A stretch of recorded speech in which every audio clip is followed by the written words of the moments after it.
And so now we've worked up. Now notice the move up that we have here. Verse 9, he says, listen, I have pondered these things. I have thought of these things. I've gone through. He says, verse 10, I've worked really hard to say this just in the right way. Verse 11, he says, this might be painful. It might be like a goad, but it's going to get you in the right direction. He says, like a scholar, I'm going to tell you how to do it. And if you follow, it's going to be great. And he says it comes from the shepherd. That's the one who always tells you. And he says, you're going to hear from everybody else. But here's what you need to do. What is it? It's a passage we all know. Hear the conclusion of the matter. Fear God. Keep his commandments. For this is man's all. Because God will bring every work into judgment, including every secret thing, whether good or evil. Conclusion of the matter. If you mess everything in this world up, don't mess this up. Put God first.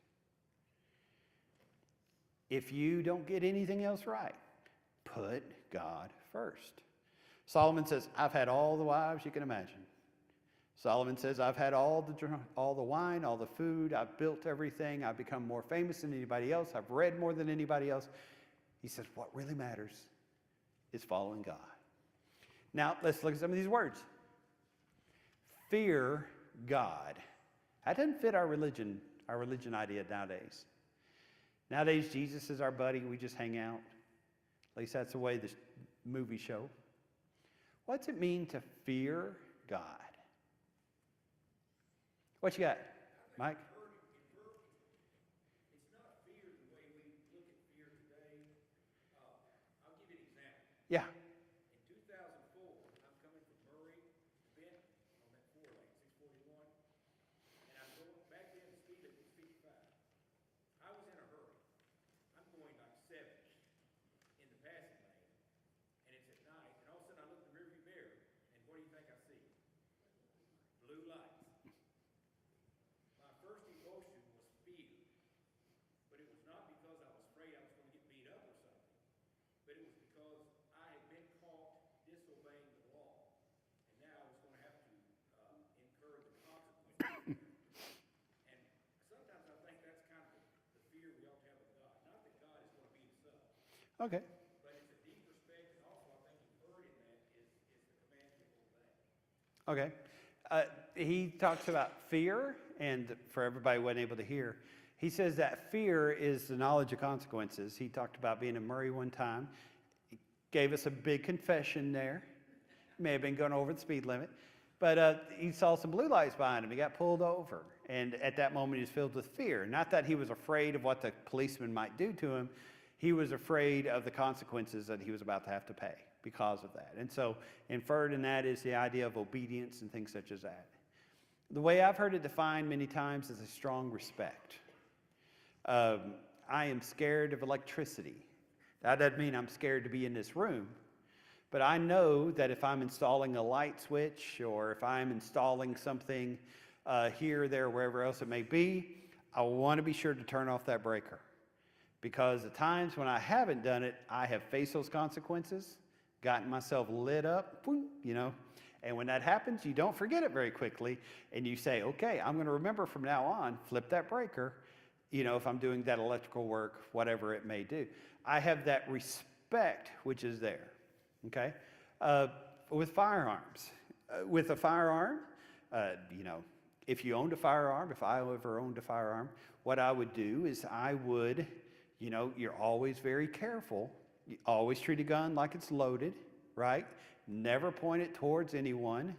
Always know if you're aiming for something, be aware of what's behind that thing that you're aiming for, and be very careful, safety first all the time, right? And that's not because I would be scared of a gun if I owned one. It's just because I know the consequences of what's involved with that, okay? Any other ideas of how you'd illustrate this idea of respect or fear? Okay, that's this idea. Yes. Oh, yes, Lonnie. Yeah. It's always worth coming back here. I got this microphone. people at home want to know what you say. Yeah.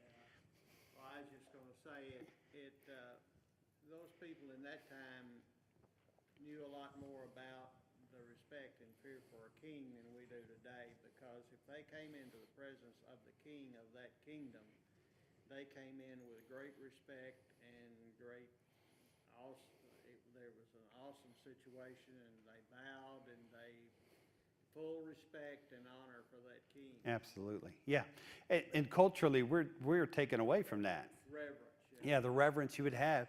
You know, a king could kill you, and it would not be a big deal for him to kill you at all, at least not for him. Remember, even Esther, his favorite queen, unless she was given permission and asked to come into the throne room, she would be murdered. And that's how careful you had to be around a sovereign, around a king.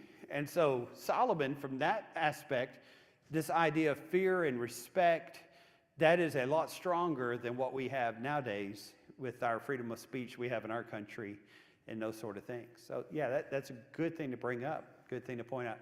Fear God, respect God, and do what? Keep his commandments.